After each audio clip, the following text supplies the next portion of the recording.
Have you ever been in a room full of people and felt completely alone? Not physically alone, not isolated, just strangely disconnected. You're laughing at the right moments. You're joining the conversation. Maybe you're even surrounded by friends. And yet, somewhere underneath it all, there's a quiet feeling that nobody really sees you. If you've ever felt that, the problem might not be what you think it is. Most people assume loneliness is simple. You feel lonely because you don't have enough people around you. So the solution seems obvious. Meet more people, make more friends, go out more often. But psychology has found something surprising. Loneliness and being alone are not the same thing. Researchers describe loneliness as perceived social isolation. In other words, loneliness isn't about how many people are around you. It's about how connected you feel to them. That's why some people feel content spending large amounts of time alone, while others feel lonely in the middle of a crowded room. To understand why this happens, it helps to separate loneliness into two different experiences. The first is social loneliness. This is the kind most people recognize. It happens when you don't have enough social contact, not enough friendships, not enough community, not enough people to spend time with. But there's another form of loneliness that often goes unnoticed. Emotional loneliness. Emotional loneliness happens when people are present, but genuine understanding is absent. You can have friends, a partner, co-workers, family, thousands of followers online, and still feel profoundly alone.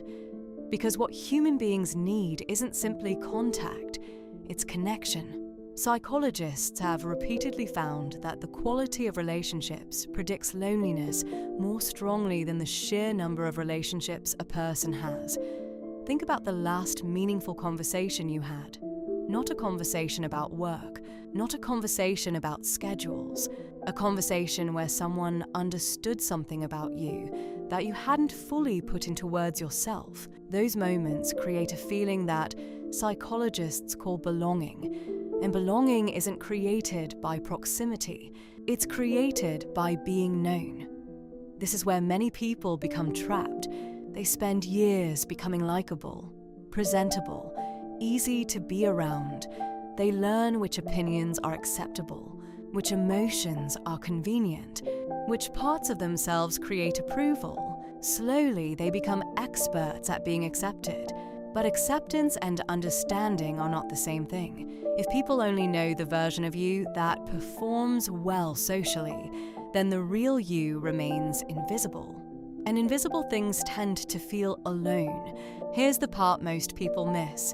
The deepest loneliness isn't always caused by other people. Sometimes it's created by self-protection. A fascinating line of research suggests lonely individuals often report feeling misunderstood and disconnected, even when objective social isolation doesn't fully explain those feelings. In other words, loneliness isn't always the absence of connection. Sometimes it's the absence of being seen, and being seen requires vulnerability, the very thing many lonely people are trying hardest to avoid. Because vulnerability carries risk. You might be judged, rejected, misunderstood. So instead, many people present a safer version of themselves, a version designed to fit in. But something strange happens. The more successful that performance becomes, the lonelier they often feel. Because people are connecting with the performance, not the person underneath it. The connection is real, but it isn't reaching the place that feels lonely. Perhaps that's why loneliness can survive inside friendships, relationships, workplaces, and even families. Because loneliness isn't asking one question: how many people are around me? It's asking a different question: does anyone truly know me? And sometimes an honest conversation with one person can reduce loneliness more than 100 casual interactions.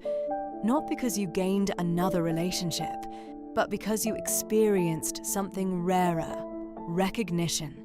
I want to leave you with a question.